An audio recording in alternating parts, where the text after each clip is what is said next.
Laurie here. Welcome back. So today, before we jump into it, I would like to give my friend Laurie a little shout out. Hi Laurie. She's just recently started her own YouTube channel, and I would very much appreciate it if you guys could head on over and show her a little bit of support.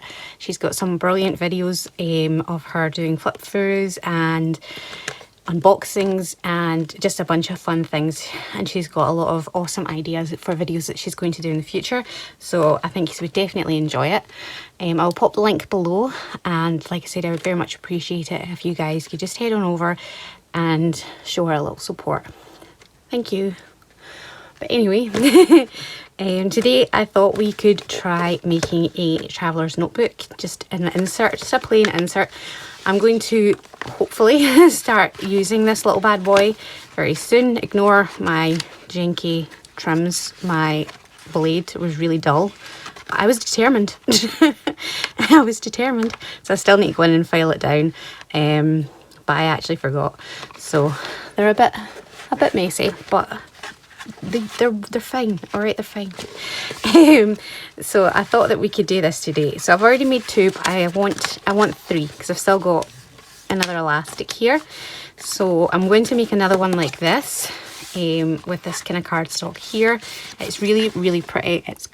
I don't know if it's going to come up on camera, but it's linen laid, so it's got really nice texture to it.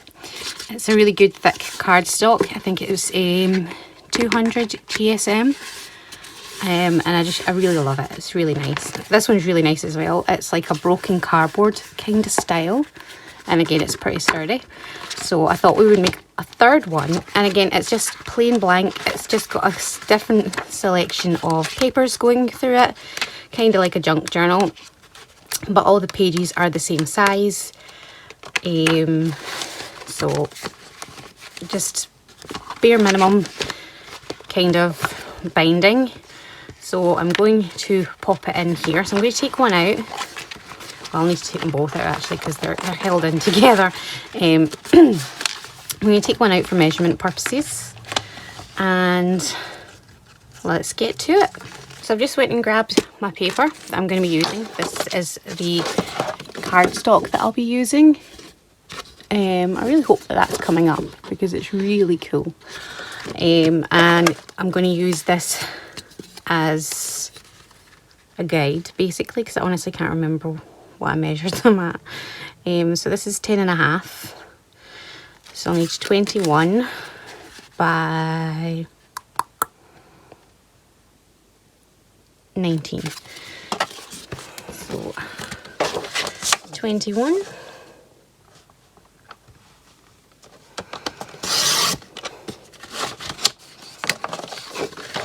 by 19, and that's what I will need for all my pages. So I'm just going to kind of fold it up to the book so that I know what side to fold on, and then fold it in half.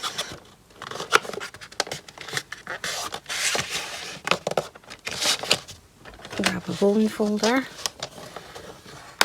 and we now have our cover. Super complicated, I know. Terribly difficult. So we need to cut down the rest of our pages to that same measurement, so 21 by 19. Try and remember that, she says to herself. So I've grabbed some paper. I've got these two here. They're kind of like, what's that word? Certificate style paper. So I'm going to cut those down. And I'm just going to kind of check something, because no, they're just too long to try and cut them in half. I couldn't remember if they were or not, but oh well. So I'm going to put these two through together.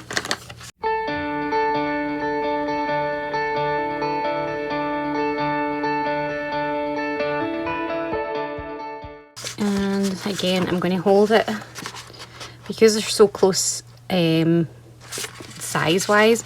I like to hold them up against the insert just to make sure that I'm definitely folding them in the right direction, because I don't want to mess that up. But we now have 2 pages for our signature. And then I'm going to go through, I've got a bunch of papers here. Oops. And this here is conqueror laid paper. And it's very similar to the paper. I don't think this will come up, but it's got all the little lines and everything in it. So I'm going to take out 5 of those. 1, 2, 3, 4, 5. I'm wanting about 20 pages ish. 20 with an ish. So these are, I think these are linen laid as well, but they're slightly thinner than the one I've got for the cover. 2, 3, 4, 5. I could not have done that if I tried. So I've got 5 of those as well. And as you can see, they're very similar, but still slightly different in colour. And that's the kind of look I'm going for. I want pages that are similar but different. This is just plain white paper. I really love the feel of it. I actually need to get more because I've used a lot of it recently. Just plain A4 white paper, but it almost feels like sketchbook paper but thinner. So again, I'm going to take 5 of these.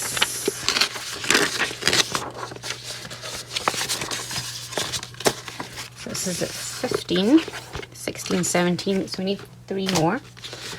So let me see, I have this one here.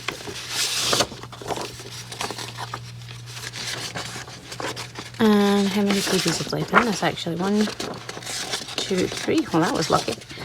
And this one is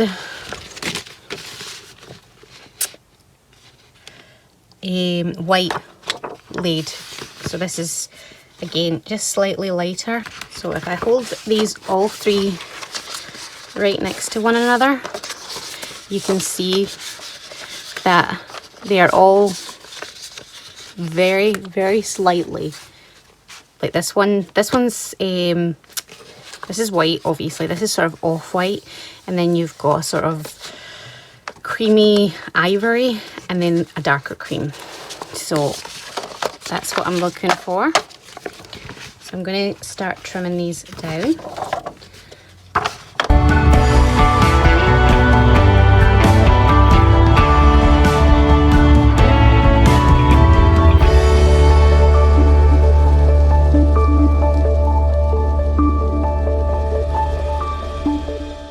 Okay, so I have now folded all the papers into the right length to pop into my signature.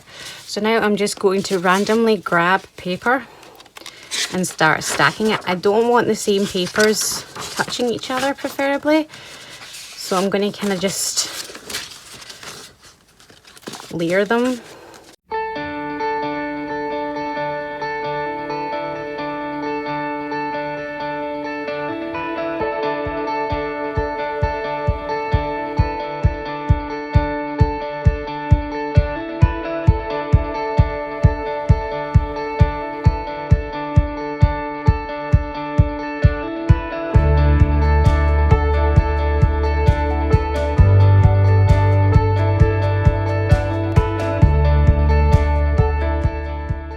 And there we go. So I now have my signature all nice and snug right in there, right cradled in at the corner. And I've just patted it to make sure it's all nice and lined up. And then I'm going to grab some clips, and I'm really pushing that in to create that tension that I want. And then I'm going to clasp there. And then I'm going to turn it around, and again I'm pushing it in to create that tension right in at the corner, at the fold. And then I'm going to put my clasp. So we now have a good tension right here. So they're all pushed right in. And then I'm going to take my owl, which is this little doodad here. Any kind of pokey tool will work. I do sell these in my shop though if you would like one. And I'm going to pop it right through in the centre to the other side. So it will take a little bit of a wiggle because it is a lot of paper to get through, but I don't know if you can see that it's coming out on the other end. And I'm going to do one down here.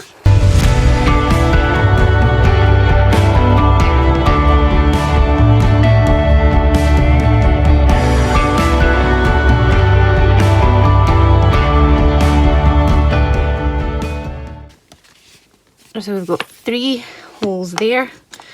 I'm just going to grab my little needle and the end of my thread, if I can find the looking thing. Found it. So I don't really measure it, I just kind of eyeball it. But you want it to be at least 3 lengths, and then I like a little extra just because I do. I just like a little extra wiggle room basically. You want a decent sized needle, but nothing with too big of an eye, because obviously you don't want to make your holes massive. But you want to be able to get your thread through it, which once it's full up with wax can be a bit annoying, but there we go.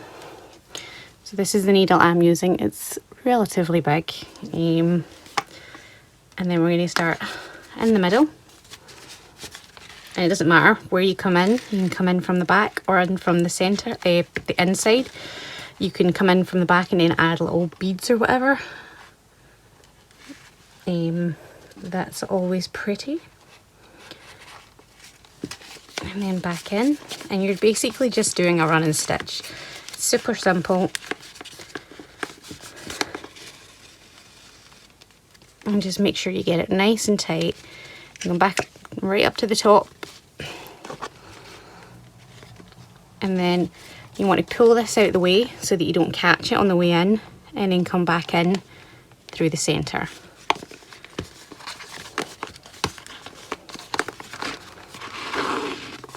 And then you're going to pop one on either side of that bit of string you've got going through the centre and pull tight. I'm just going to trim this down so it's less footy and give it a good old tug, and then tie it into a knot. You can add a little bit of glue if you want for that extra security, but once this is tied it's really not going anywhere. And there we go. We now have our signature. I'm just going to trim that off. But as you can see, once I've tidied up a little bit, it's not flush with the edge. So as you can see, oh my gosh, what have I done?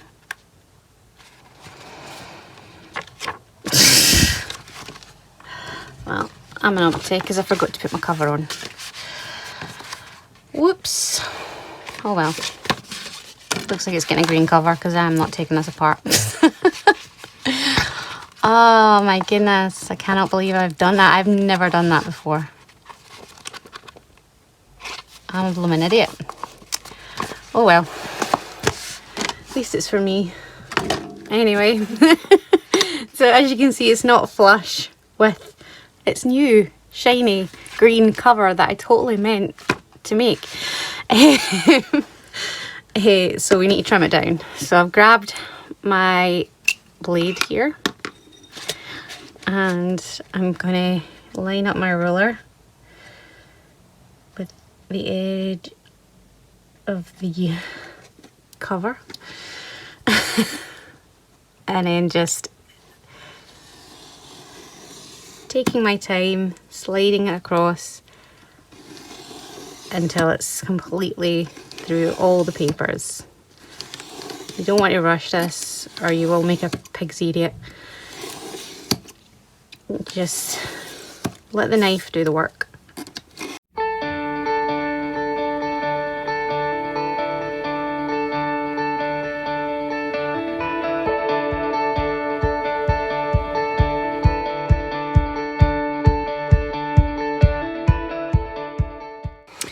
So you are going to have a little bit of loose papers. So you want to grab just a sanding block. Now these are like cheapest chips, and you're just going to sand off that excess.